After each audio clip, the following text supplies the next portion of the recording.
grounds. And Mr. Burris, welcome. Thank you, Bob.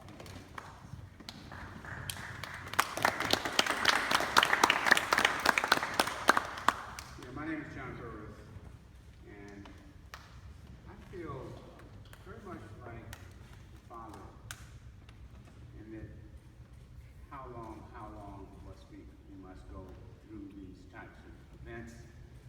I'm reminded the term, the phrase that is often used, that how you measure a society is how they treat the least among us.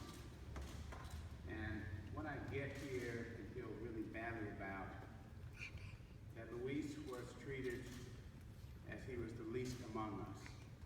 He was homeless, and the manner in which he was approached and ultimately attacked clearly indicated there was a lack of regard for him as a human being. Lack of regard for his own spirituality, his own presence, that he was, in essence, someone's husband, someone had family members, there were people who cared about him, even those in the community in which he lived, out there in the neighborhood. But it seems that there was no respect given to that. That he was not treated in any way, with any regard.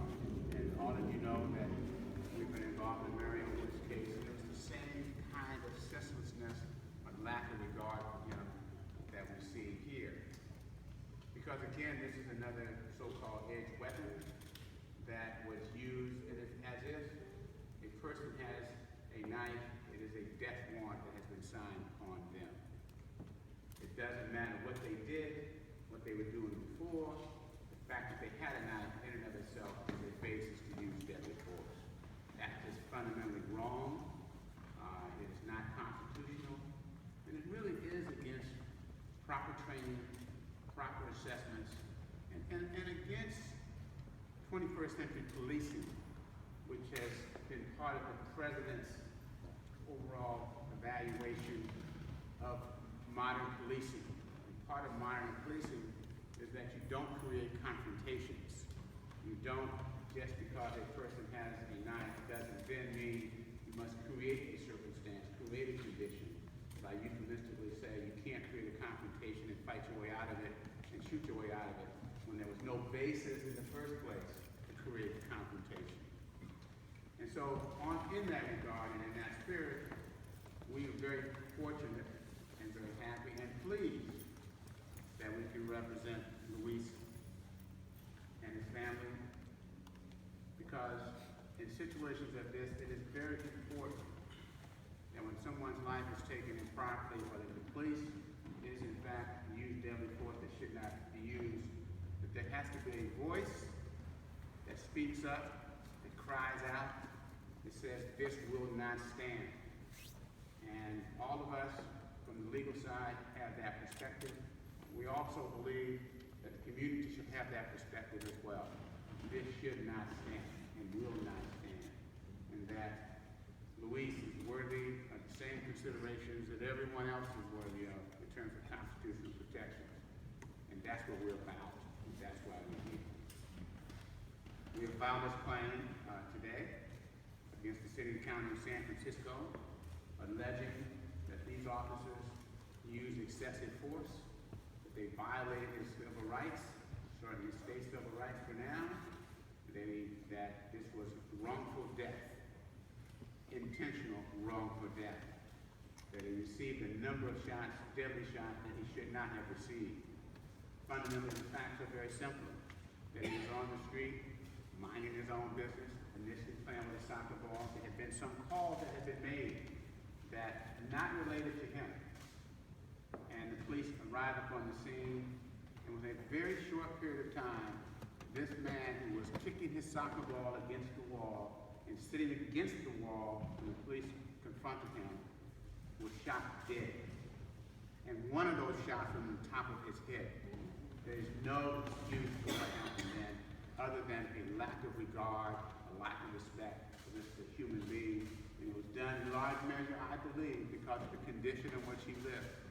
And that these officers just in fact used deadly force because they could, not knowing that people would care.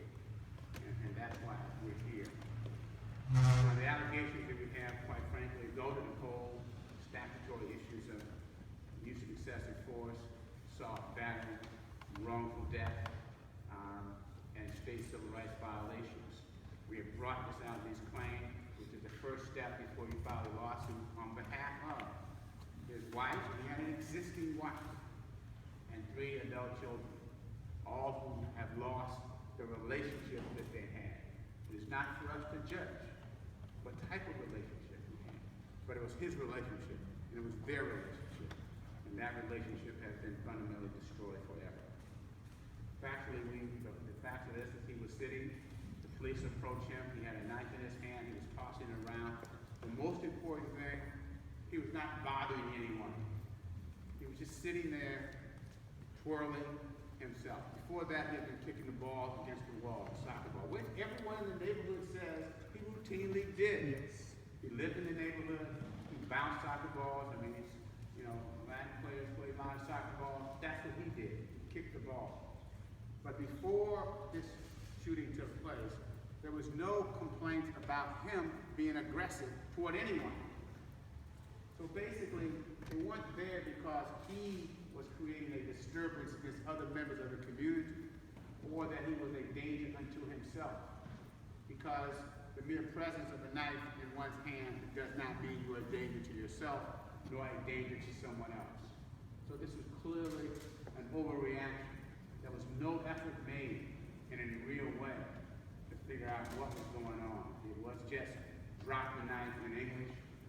He's Mayan, Luis is Mayan, didn't understand English clearly, really didn't understand Spanish that well. But yet, he was being held to a standard because who he was to suggest that maybe that he understood. Well, even with all that, before there could be any real reaction on his part, even try to understand, he was shot a number of times with deadly pellets, non-lethal pellets, beanbag type thing. He was shot a number of times.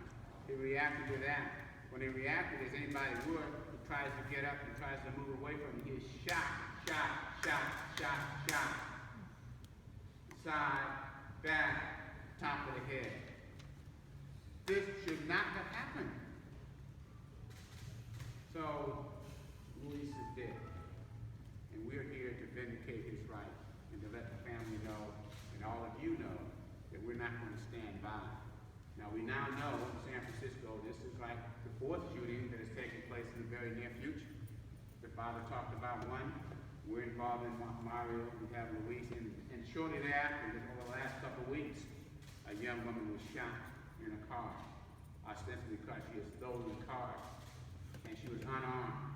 And she was shot under circumstances that were woefully unjustified. It looks like a pattern of the use of deadly force that takes place here that goes unchecked and unmonitored. One chief is gone by his lack of ability to control his officers, and now we're in a stage where there's an interim chief.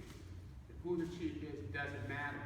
What we want is the shootings to stop, and that people get their due process, and that we don't overreact and quickly assert that we think something is wrong, that we don't assess, we don't contain, we don't try to find alternative ways before using deadly force. There was no rush here.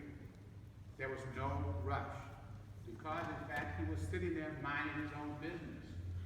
He didn't charge at anybody, although the officers will always claim that because they got to say something, which is typical of lying the cops will do when they use deadly force. But the witnesses do not support in any way, shape, or form the statements made by the officers. And that essentially, Luis was a non-aggressive person, and his life was taken unnecessarily so. So we have filed a claim in that regard. We don't put any particular amount in the claim because the amount itself is really as important as acknowledging that a wrong has been done, a life has been taken, and we have to have some accountability for that. And that's the fortunate, good fortune that I think as lawyers, at least we get to find out and investigate and ultimately file lawsuits if that's the appropriate thing to do. So we're here to let you know what we have done, but we're also here to let you know about Luis. Because it's very easy to categorize a person and say that person is